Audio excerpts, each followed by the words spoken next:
অনেক দিন পরে আবার একটি ভীষণ বড় এবং অ্যারেঞ্জড টিমের সঙ্গে কাজ করলাম।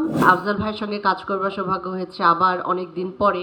সাবিলাকে আমি সরাসরি পাইনি। আর সবশেষে সাকিবের কথা আসলে কি বলবো, আসলে ও না খুব লক্ষ্মী একটা ছেলে। আসলে 12 বছর পর এসে কি হয় সেজন্য আর একটু অপেক্ষা করতে হবে। তবে আমি সব কিছু ছাপিয়ে বলবো যে ছবিটির কথা বলবো, সব কিছুই, সব এফোর্ট সব তো আমাদের ছবির জন্য, সেটা আমি করি, সাকিব করে, বা আমরা একসাথে, অথবা পুরো টিম। আমার মনে হয় আপনারা সেটার উত্তর পেয়ে যাবেন একদিন পরে। শুধু আমি এটুকু বলতে চাই যে আমি অনেক দিন পরে আবার একটি ভীষণ বড় এবং অ্যারেঞ্জড টিমের সঙ্গে কাজ করলাম। প্রথমেই বলবো আমি আলফায়ের কথা, যারা প্রডিউস করেছেন এই ফিল্মটা, এবং অবশ্যই রায়হান রাফি, যার সাথে কাজ না করলে আসলে আমি বুঝতে পারতাম না যে মানুষটা আসলে তার ছবিটাকে কতটা ভালোবাসে।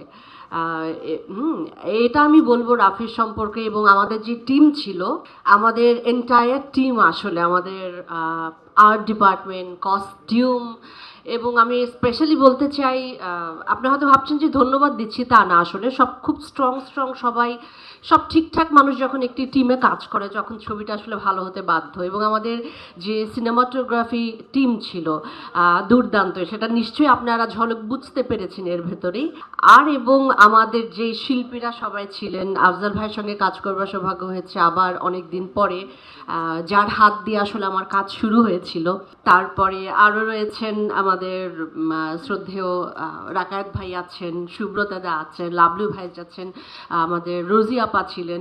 সব এত গুণী মানুষের সঙ্গে আসলে কাজ করলে না, সব কাজ এমনি। টানা সপ্তমবারের মতো বেস্ট টিস্যু পেপার ব্র্যান্ড হিসেবে স্বীকৃতি পেয়েছে বসুন্ধরা টিস্যু। ভালো হয়ে যায়। আর আমি আলাদা করে সাবিলাকে আমি সরাসরি পাইনি, যা একটু বলেই দিলাম, বাট আমার দুর্দান্ত লেগেছে ওর প্রেজেন্স, এবং আমি মুখে আছি আমি কখন ওকে বড় পর্দায় আসলে নতুন করে দেখব। আর সবশেষে সাকিবের কথা আসলে কি বলবো, আমি যখন 12 বছর আগে কাজ করেছিলাম, তখনও আমি দেখেছি যে একটা মানুষ, আসলে ও না খুব লক্ষ্মী একটা ছেলে।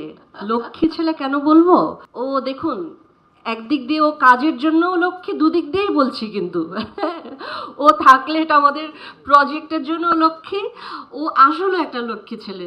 ও যখন কাজ করে, ও যে কত পরিশ্রমী, ও যে কেমন করে কাজ করে, এবং একটা আর্টিস্টের সঙ্গে যখন কাজ করার যে আনন্দ, একজন এরকম মানে তৈরি আর্টিস্ট যে কিনা আসলে এত ভালো বোঝে টেকনিক্যাল এবং অভিনয়ের জায়গাটা, আপনারা আবার নতুন করে নিশ্চয়ই ওকে ডিসকভার করবেন। আমার আর বলবার কিছু না, but it was very delight to share, মানে ওর সঙ্গে আমার স্ক্রিন শেয়ার।